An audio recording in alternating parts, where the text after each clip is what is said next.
Bismillah, Bismillahirrahmanirrahim.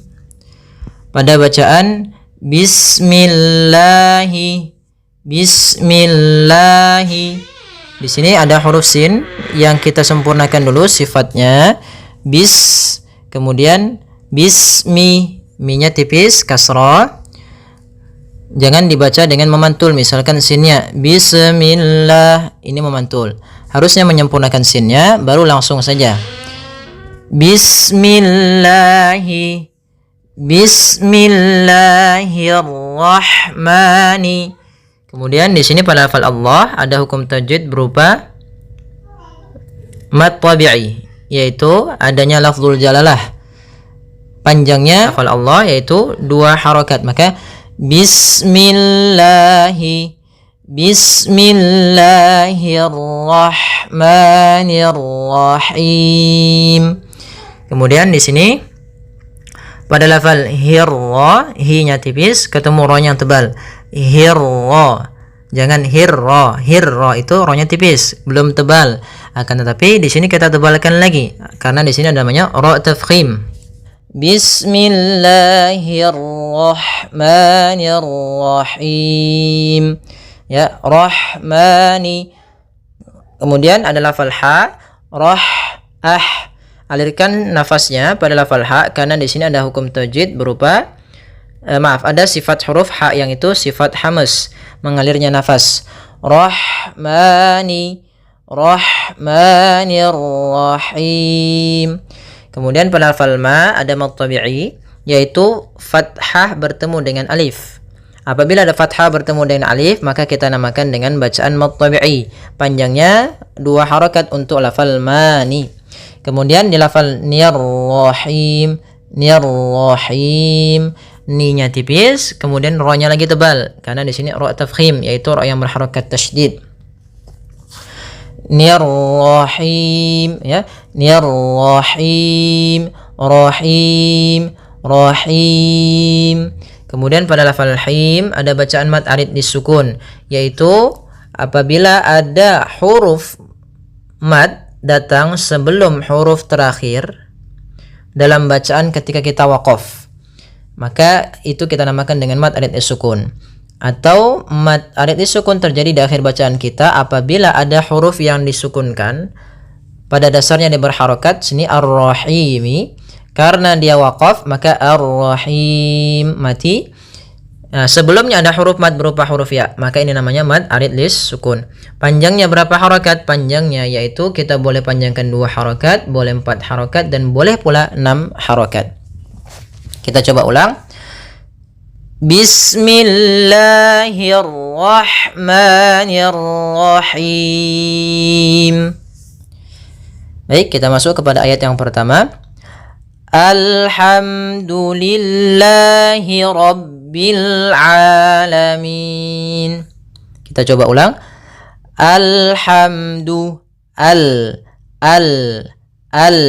Di sini bukan al, tapi dia alhamdu.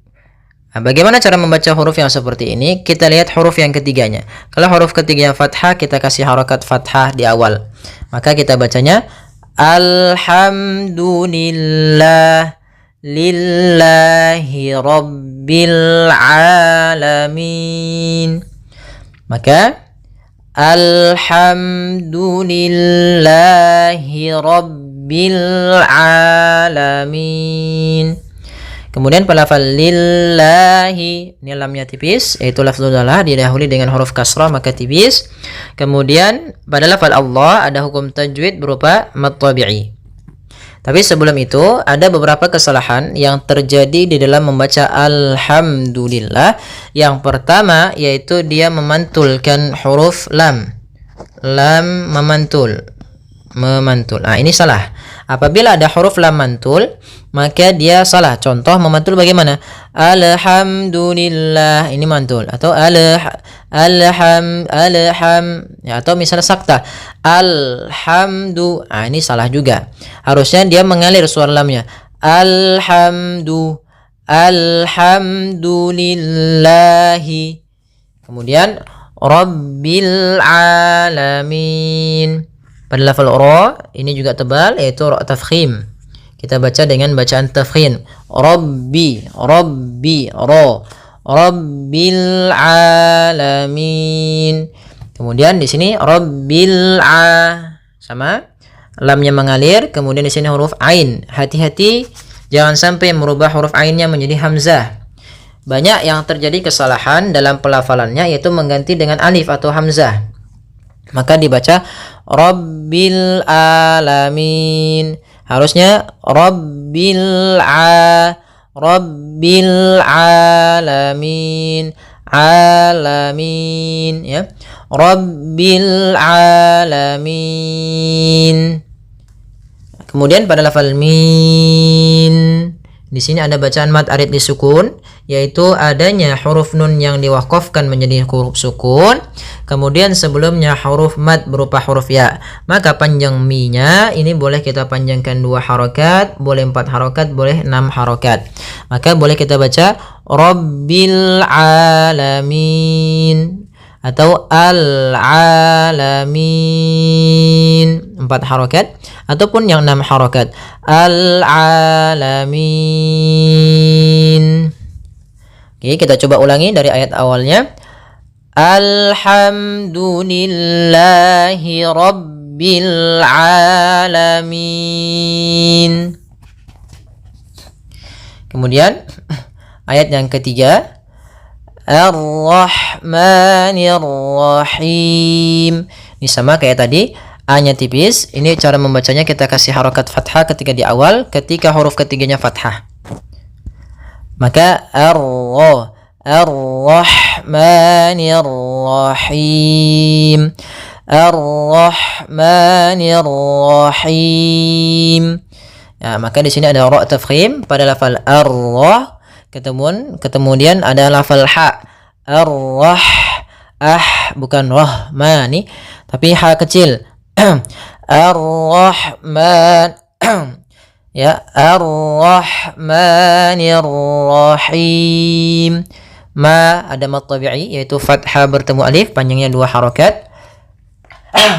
Kemudian Nir-Rahim. Hati-hati, kesalahan yang sering terjadi adalah memantulkan rohnya banyak. Misalnya Ar-Rahman, ini salah. Untuk pantulan dalam huruf ra itu cukup sekali saja, karena sifat ra ada sifat takrir, yaitu pengulangan, tapi hanya sekali. Ar-ra, nir-ra, nir-ra, ya, nir-rahim, nir-rahim, him. Ya, kemudian pada lafal him ini ada bacaan mad arid disukun sebagaimana tadi ada al-alamin, yaitu adanya huruf mad sebelum huruf akhirnya, kemudian yang huruf akhir dimatikan.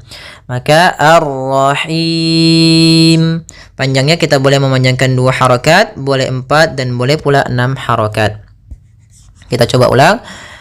Ar-Rahmanir Rahim. Ya.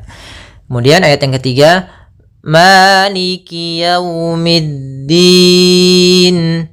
Maliki yaumiddin. Pada lafal maliki, ma-nya buka fathah mulutnya agar menyempurnakan fathahnya. Ma bukan ma, tapi dia maliki.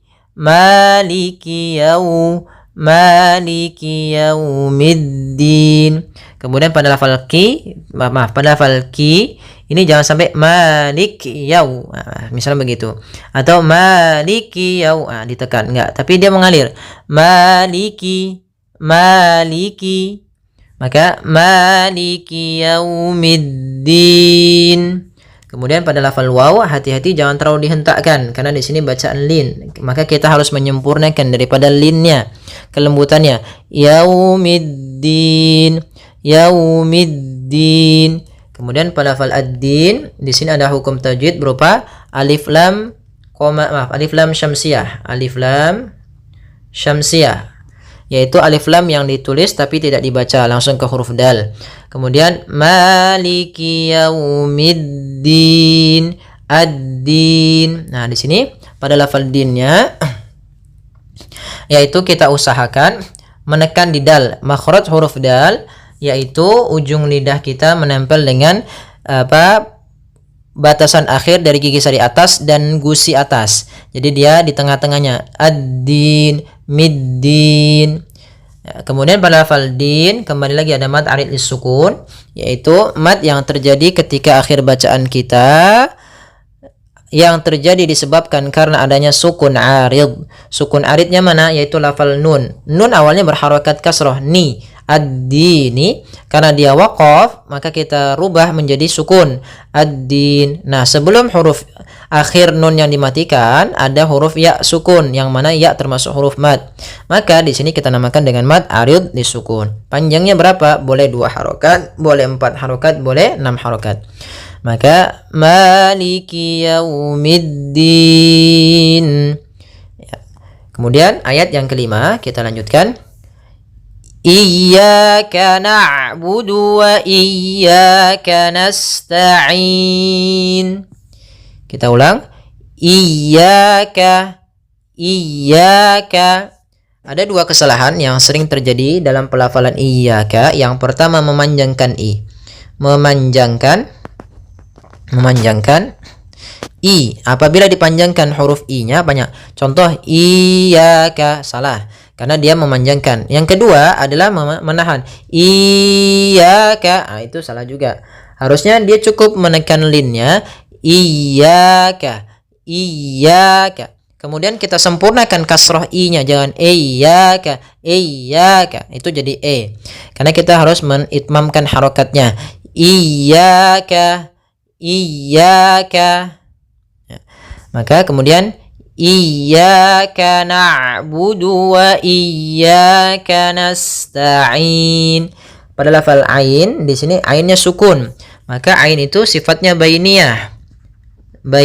Apa itu bainiyah? Yaitu tengah-tengah antara dialirkan suaranya atau ditahan suaranya. Maka iyyaka na'budu wa tapi nanya tipis, jangan enggak. Tapi tipis. Na'budu. Maka iyyaka na'budu wa iyyaka. Sama di sini wa iyyaka nasta'in. Kemudian pada lafal ya yang pertama ada mad tabi'i, yaitu fathah bertemu dengan alif. Kemudian yang kedua sama juga ada mad tabi'i, yaitu fathah bertemu alif, panjangnya 2 harokat. Maka panjang ya yang pertama dan yang kedua harus sama, jangan beda. Jangan iyyaka na'budu wa iyyaka nasta'in. Jadi lebih memanjang, harusnya 2 harokat saja. Wa iyyaka nasta'in. Ya, pada lafal nasta'in.